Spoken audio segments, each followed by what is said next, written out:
Morning. Today is Thursday, April 23rd. Hope everything's going well with you. Don't forget, we are going to have an exchange of our quizzes and tests this coming up Monday. So just make sure you're ready to exchange those. Have everything. You make sure you're up to date. You're looking at your lessons, and you are where you need to be. Go ahead and make sure you turn to Proverbs chapter number 23. Proverbs chapter number 23, that's what we're looking at. We're actually going to be looking at this and finishing up pretty soon as far as the book of Proverbs, going over some different chapters here. It kind of changes a little bit, takes a shift back to kind of what we see in Proverbs chapters 1 through 12, where we talk about different sections and different, where we talk about different concepts within the chapter. Solomon begins to do that again. We actually see here in Proverbs chapter number 23 that he hasn't done this in a while, but he addresses his son again. In verse 15 and verse 26, remember, that's who he's talking to. It is a parent talking to his son, giving him advice for life. And that's why these Proverbs are so valuable. They're so good. Given to a young man, both applicable to a young man as well as to a young lady. But he addresses in verse 15 where it says, my son. Verse 26 where he addresses my son.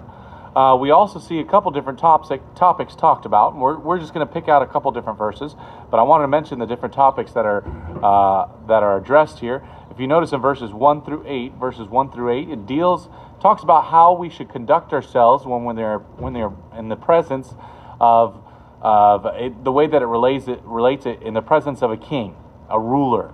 But really what we're referring by way of application, when we're in the presence of individuals that are maybe whether civic authority or individuals that are in authority over us, and it gives us some warnings, some different things as we sit to eat before them and how we conduct ourselves and how we live our lives.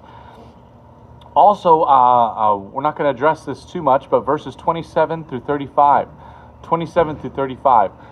it makes a connection. Solomon makes a connection. And remember, Solomon has lived life. Solomon has looked through, he's done everything that this life has to offer. And he realizes and makes a connection between two different concepts. And we need to be aware of these two different things. First of all, he talks about women, particularly or specifically the strange woman. The strange woman. We talked about in that Proverbs chapter number 7. We talked about the strange woman. But he also makes this connection between strange women or the wrong kind of woman in our lives, and as well as really alcohol.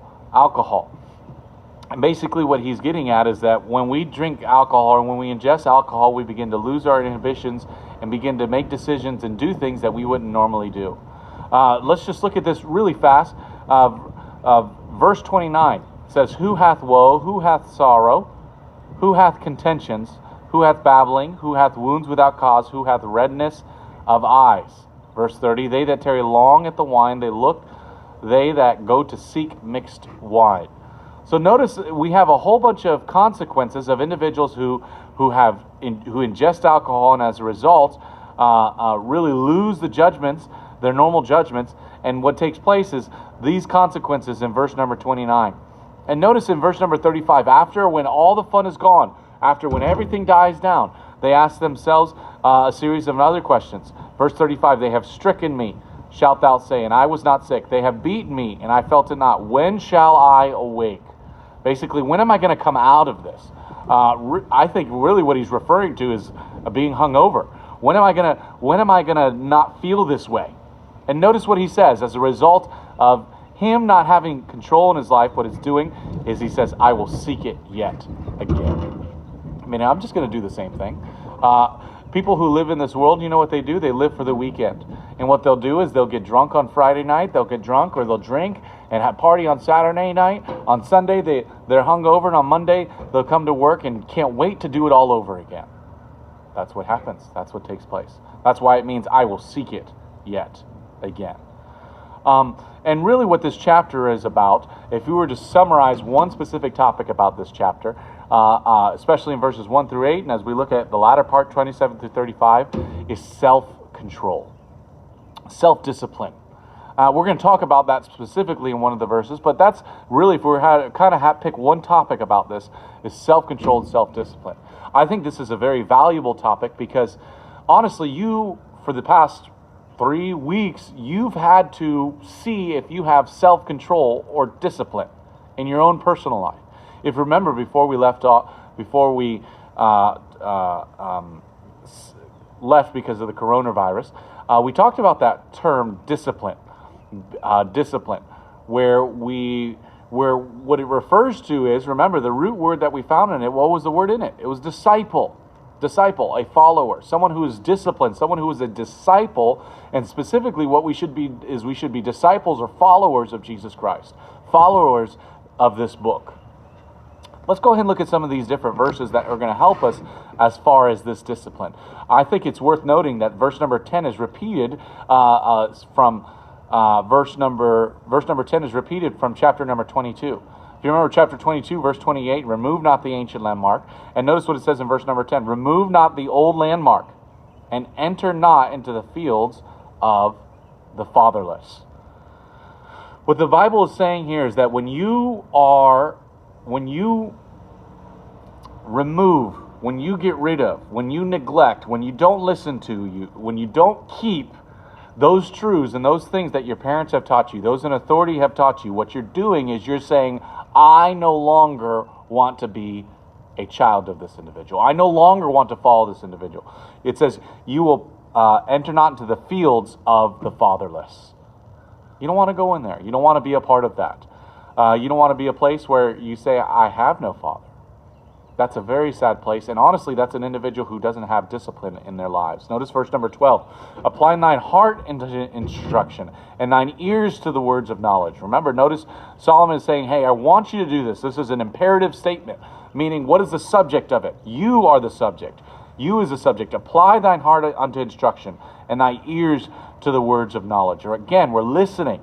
We want to not just take in that knowledge, but we want to apply it to our hearts. Remember, we want to ingest it, or we want to take it into our minds. We want to meditate and dwell on it so that way it becomes a part of our hearts, and it's going to show itself in our different actions. And in verse numbers 13 through 14, it talks about the fact that we need correction. We need correction from a parent to a son. Correction is needed from a parent to a child. That correction is necessary. Remember, that correction is to help us, to guide us. And remember, if we hate that correction, we despise that correction, the Bible really calls us a fool and ultimately a scorner. But we want to be able to make that correction, accept it, so that way we become wise and prudent. Move down to verse number 17. Let not thine heart envy sinners, but be thou in the fear of the Lord all the day long. I think this is an important one. This is a big one, because sometimes what we do is we see in our own lives, as we go through it, that, man, why do they get away with things? I want to try to do right, but every time I look and see, they're always doing something, or they're always having fun, and they're never getting in trouble for it. We've seen in previous chapters that say, hey, don't worry about that. God's going to take care of that. But we see here in this chapter, don't envy sinners. Don't wish that you had what they have, because what's going to happen is their joy, their happiness, or them having fun is only going to be for a season. It's only going to be temporary.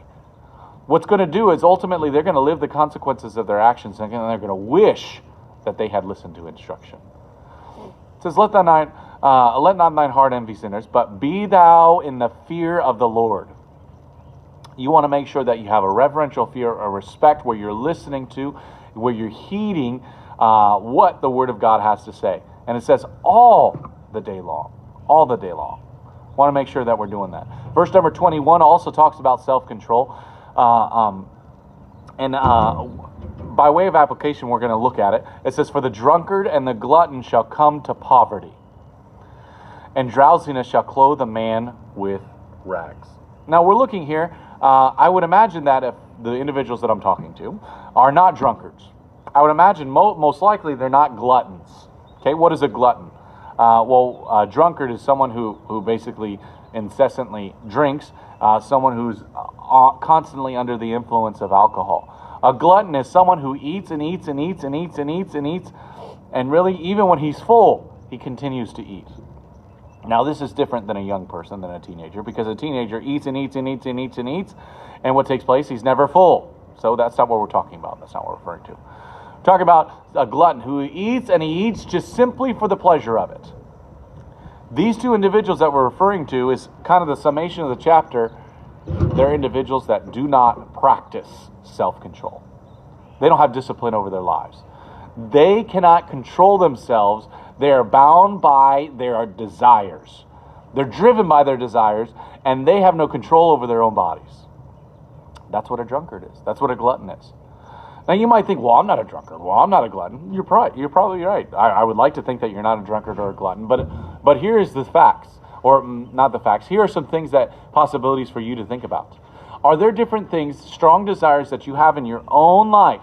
They may not have anything to do with food or what we drink. Are there strong desires in your own life that drive you to the point where you have no control over yourself? There are a lot of things that I can think of that there could be possibilities that drive you and you have no control over.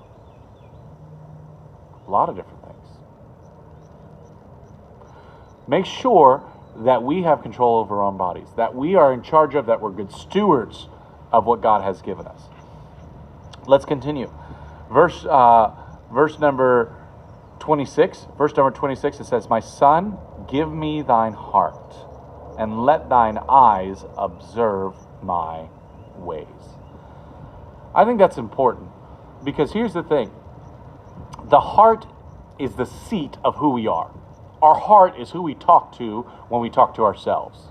Okay? That's who our heart is. Our heart is our very essence of who we are. We may be able to put on a show on the outside, and we may be able to trick people some of the time, or whatever. We talked about that yesterday or the day before. May be able to do those things, but the fact of the matter is our heart is who we are. And what we want to do is we want to make sure that the Lord has our heart. So that way he can mold it, and that way he can make it, and that way he can form it into exactly what he wants for us, wants for our lives. I've told you this before, I'll tell you again, that God has a plan for each and every one of you. He has a purpose. You have a God-given, a God-called purpose. And the whole goal of your life should be is to find that God-given purpose and figure out exactly what God has called you to do and do it to the best of your ability. You might think, well, I don't think I can do this. That's not true. Because in reality, what's happening is you might think, oh, God, I can't do this. Well, maybe that is true. I said that's not true, but maybe that is true, because God can do it through you, in you, work in you. There are a lot of things that I've done in my life where I've thought to myself, man, I can't do this. But when I've actually allowed the Lord to work in me and through me, he's been able to accomplish great things in my life. Why? Because I just simply said yes to God. It says, and let thine eyes observe my ways. I think that's important. There are different individuals in authority, whether it be a pastor or Sunday school teacher, whether it be your parents, those who take care of you. There are different individuals in your life that you should be able to observe their ways and look at them and say, hey, I want to make sure that what they're doing in the Word of God, I want to do in the Word of God. We want to make sure that we do that. This whole chapter, the vast majority of these things point towards self-control, self-discipline. Here's the thing. I remember Mr. Yule. Mr. Yule is always known for his quotes and for his phrases. He used to have one in his classroom that says, discipline yourself so others don't have to. What does that mean? You take care of your own responsibilities so someone doesn't always have to be behind you and on your case, making sure that you're taken care of. You make sure that you do your classes. You make sure that you're responsible. You do your chores. You do the things around the house that you're supposed to. You clean your room. You're responsible for all the different things that you have, so others don't have to be behind your back making sure that you do them. That's what discipline is. Make sure you don't succumb. Make sure you don't yield to the different things. Make sure you don't have different things in your life where you have no control over. And if you do, you need to ask for help for that. Ask your parents. Ask a different individual in your life. Say, hey, I need to get rid of this in my life to make sure that I don't mess my life up. Self-control, self-discipline. Make sure you think about those things as you read through this chapter. Read through it a couple different times, several different times, so you can apply the truths to your heart and life. Have a good day.